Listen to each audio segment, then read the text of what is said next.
What's up, Pyromaniacs? It's D-Rex, giving you your first video of the 2011 season.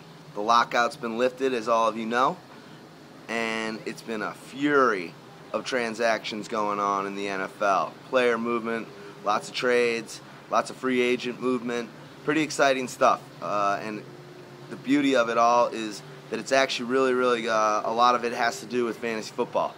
And this video is going to be about wide receivers. There are a lot of receivers that are moving teams, and it affects the team they move to, the quarterbacks, the running backs on those teams, and it also affects the teams that they leave, obviously, because their departure brings opportunity to somebody else.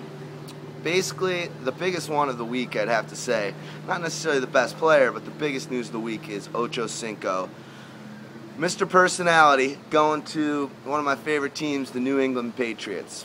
Now, the guy's got to be really excited. He's playing with Tom Brady, who's just unbelievable. Ochocinco actually is termed Tom Brady the surgeon, and he's pretty spot on. Total Hall of Famer. Basically, he's got a gun. We'll get it to you in the right spots. Ochocinco is definitely psyched on the major upgraded quarterback from Carson Palmer, and what the poo sandwich he could have had in Cincinnati with a rookie Dalton, who I think will be good, but he's going to have a rough time this year. And they just signed, I forget who they signed, but they signed someone else that was going to be pretty garbage anyways. Maybe Bruce Gradowski. I like him better than Carson, but he's nothing to run home about.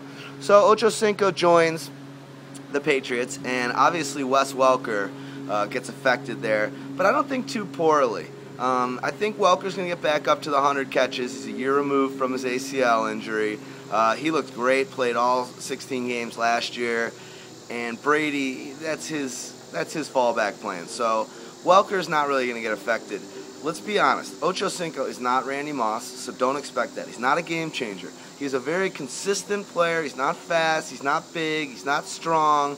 He's got good hands and he can make good catches, but he doesn't have great hands. He's kind of a tweener, but has carved himself a great career. So let's just be honest about Ochocinco and not get too crazy over him. Obviously, you've got the tight ends there. You've got Woodhead. Brady likes to spread the ball around. I do not expect Ochocinco to all of a sudden be, you know, at 1,300 yards and 10 TDs. By no means. I think he's going to have under 1,000 yards, and I think he'll have better than what he usually does on touchdowns, you know, maybe between 5 and 10 touchdowns.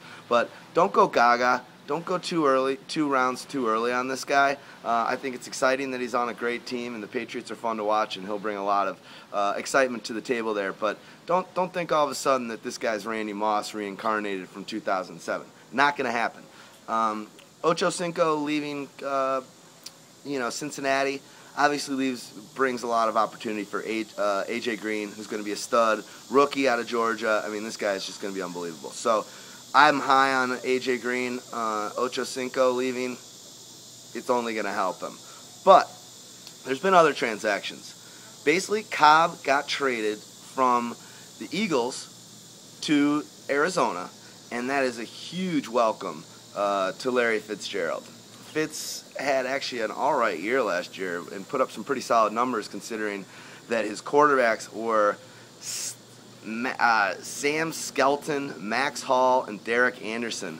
That sounds like a cast of characters from a Stephen King horror film if you're a wide receiver. Those guys proved to be pretty terrible, and they're psyched to have Cobb. Now, do I think Cobb's all of a sudden going to be some Pro Bowler and look like he's been playing for 5 years and has all the experience? I don't think so, but you know, it's his team. They've given him the big money. They've given him the years. It takes a lot of pressure off of Fitz, who basically was the face of the franchise, especially from an offensive standpoint.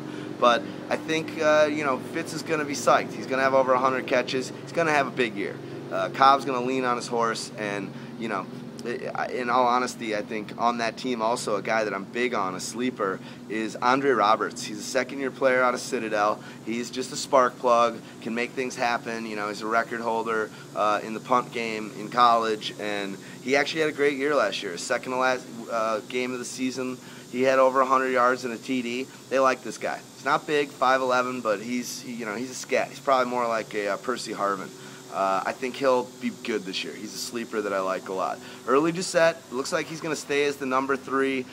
Breston's gone. He signed with Haley and the Chiefs, but Early Doucette's still going to be the number 3. Andre Roberts is the number 2, and Larry Fitzgerald obviously the number 1. Probably the best wide receiver probably in the game, save for an Andre Johnson. So Mike SimsWalker, he left Jacksonville, which is probably a great opportunity and a great call for him, because now he becomes the number 1 for Sam Bradford and the St. Louis Rams. I think this is going to be very big for him and for Sam Bradford. SimsWalker doesn't do anything excellent. He's a very, very, solid, sturdy player. Not big, not fast, kind of, like a lot of guys I seem to be mentioning right now. But he's a player, so Sam Bradford gets an upgrade there. Sidney Rice, he left all that commotion in Minnesota. He's uncertain about the quarterback, what was going to happen. He actually left before they got McNabb, I believe. But regardless, that's a huge departure. I mean, they've got a pretty bad wide receiver core now over there in Minnesota. But the problem is that Sidney Rice is going to Seattle, which is all wide receivers basically go to die in Seattle.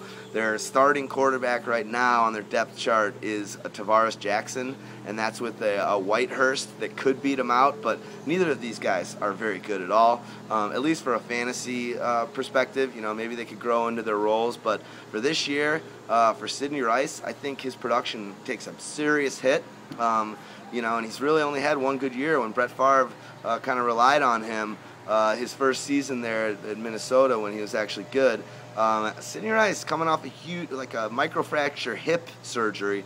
I don't know. He scares me. I wouldn't draft him. I think he's on a dead-end team. Not sure what he was thinking. I think he went for the money, kind of like Hushmanzada, and we know how that ended up for him on Seattle.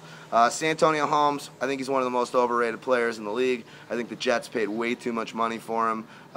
Pretty shocked, actually. The guy's only had one season with over 1,000 yards over his 5-year career so far. Last year with the Jets and the 4 previous seasons for the Steelers, he's averaging just over 5 TDs per season.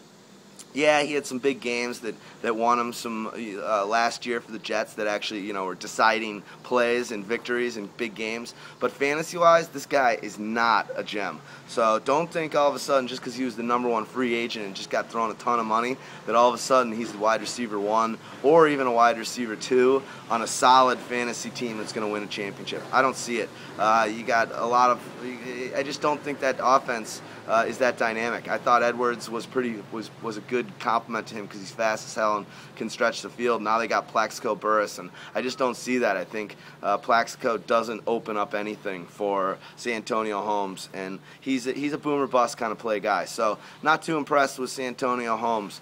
Sleepers. I think there are a lot of guys that could be, that could come out of this. Obviously, Sidney Rice, him leaving. Now you've got Donovan McNabb. Percy Harvin gets a major uptick out of that one. So Percy Harvin, look for that guy. He might slip, and he is a bona fide number 1 with McNabb throwing it to him with a solid running game. It's a team that's primed to win now, which is important for fantasy. I'd really look at that. I think I really like what's going to happen with Harvin and McNabb with Rice out of the picture.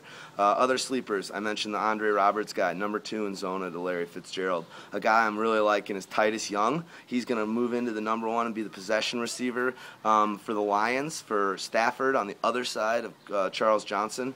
I think he's dynamic, great player with the ball in his hands. He's just going to be awesome. I think he's in the perfect spot. I think the Lions are, like everyone does. I've been saying this for 3 years, but I think the Lions are an up-and-coming team who are going to do some big things this year. My last sleeper, and I'm done with this video. I'm going to be more prolific with these things and get them out once a week. I thought they would be shorter, but I'm sitting here looking at the clock, and it's at 9.5 minutes.